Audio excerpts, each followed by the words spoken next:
सोलापूरनंतर कल्याण डोंबिवलीत बांगलादेशी नागरिकांचं अटक सत्र आता सुरूच असल्याचं कळतंय।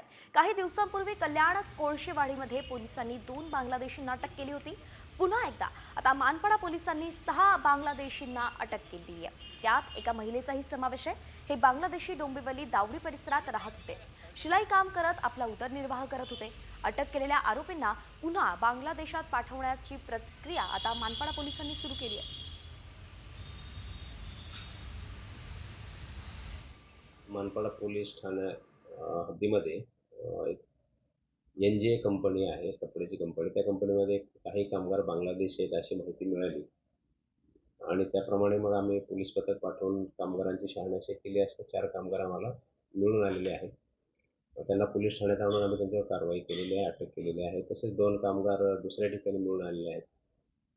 त्यांच्यावरही कारवाई केलेली आहे, त्यांना अटक केलेली आहे आणि ते गैरमार्गाने भारतामध्ये प्रवेश केलेला आहे असं आम्हाला तपासून निष्पन्न झालं आहे.